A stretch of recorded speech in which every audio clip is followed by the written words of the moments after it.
All right, live. All right, welcome back, you inglorious bastards and magnificent bitches. It is I, Doc Camo. And Ken Santos. And that's on point.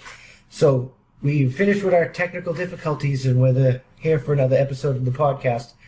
And I have to talk about the Supreme Court development. The Supreme Court has issued that half of Oklahoma, it's actually a little more half of Oklahoma, but half of Oklahoma is to be returned to the Muscogee Indians, the Creek Indian Nation, because of a treaty. And check this out. This is how much fucking land was taken in I think that's a grayed out land of the eastern portion. All of that is now no longer Oklahoma. It's still under federal jurisdiction, but the tribe is the state. Oklahoma State has no jurisdiction there, and that includes the second largest city of Tulsa. Like, that shit's crazy. So how do you think these people felt the next day when they woke up and realized that now they are Mohican? It's Muscogee, not Mohegan. Oh, all right. Well, either way, how do you think these people felt the next day? I mean, some of them will be okay with it. It all depends on how the tribe runs the land, really. And this is not the first time that land's been divided because of, like, property disputes and shit like that. This is just a larger level. And even states have split off and become other states. Yeah. So, as this progresses for these people in Oklahoma, so do you feel like it's something that was just way overdue at this point? Well, I mean, it is the treaty. We should have given the lands back when the treaty happened because, I mean, honor your word. Yeah. So, like, it is the right decision. Though this is going to have drastic consequences for the election because, like you said, that's massive electoral shift into the hands of the tribal council. Yeah. Well, just like Principal Chief David Hill said, this is amazing, and it's never too late to do the right thing. These are some just amazing things that people, at least some people, realize, unlike the ones that apparently are probably getting disgruntled about the entire situation, realizing that nothing's really going to change for them. They're all probably going to continue to pay the same taxes, just to a different entity. I mean, that's what the Indians said. They didn't really want to change things, but they're going to have to change, because in order to run the state, they're going to have to collect the taxes, and they're going to have to distribute it out.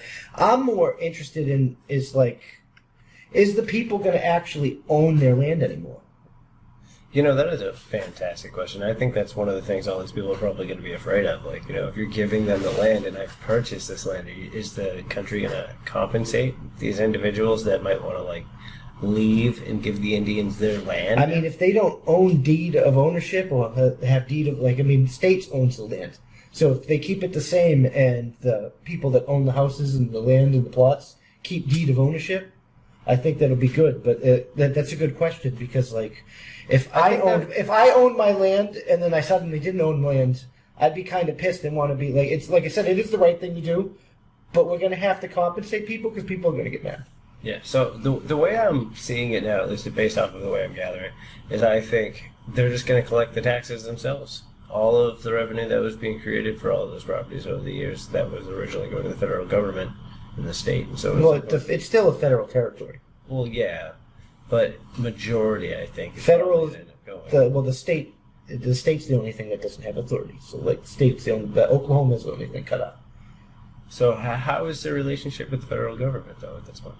The natives, they've been denied the treaty for fucking centuries. So, do you think this is a way to get them on their side? No, I think it's because we have a fucking awesome Supreme Court, and they've been making kick-ass decisions. They've been making a lot of no's where there should be no's and a lot of yeses where there should be yeses. And this is a yes. This is an unequivocal yes. Do you think it took too long? Yes, it definitely took too long. But there's going to be, other consequences from this because there's other land that we took after treaty, after the establishment of the original United States of America. So, other tribes might pursue this, kind of like Hawaii, maybe, or I think Maine was worried about this, but there's other. Here, check this out. Yeah, like California and a whole bunch of other places. Here, check this out. Affected. As you can see, this is Florida, the Dakotas, some Texas.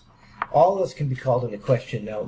I don't know if all of the natives will do that, or if all of the tribes have the same solid as a case as the Muscatine, because some of these tribes don't have treaties. This is just the land that we took after the establishment of these United States. So do you think that'll be the overall determining factor if a treaty was eventually signed or if the land was just stolen in the first place? Well, I think they're going to have a treaty, because if it's stolen, then they're just going to claim it was conquered. Because the Supreme Court needs the documents in order to enforce that. Because otherwise, any native can just be like, "Well, this was my land, give it back," and then that's the end of the United States as we know it. Yeah.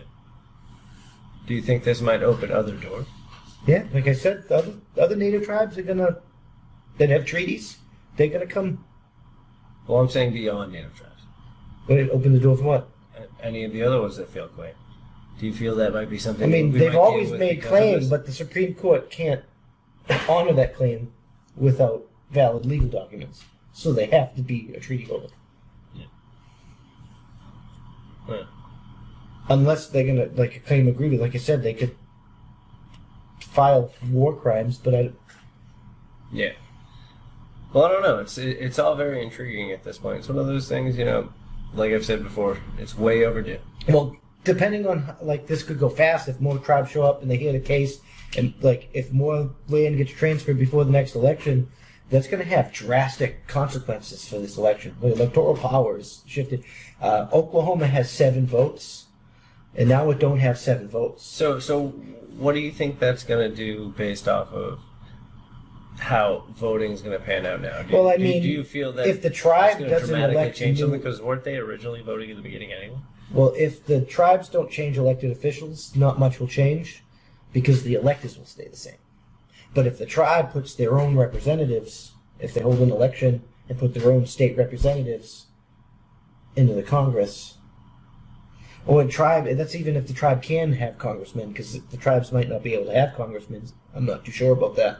Somebody can fact check us on that later, and we can talk about more of that later. We'll follow up in comments in the groups if you touch base. We'll definitely get back to any concerns we might not have hit in the show.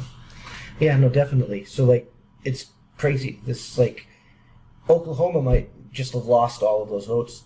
And without electoral votes, Tulsa, the second largest city in that state, has absolutely no say in the presidential election. And they're not going to like that. Wow. And this might have some huge sway based off of those statistics there. I mean, it all depends on how it plays out. it's a crazy development.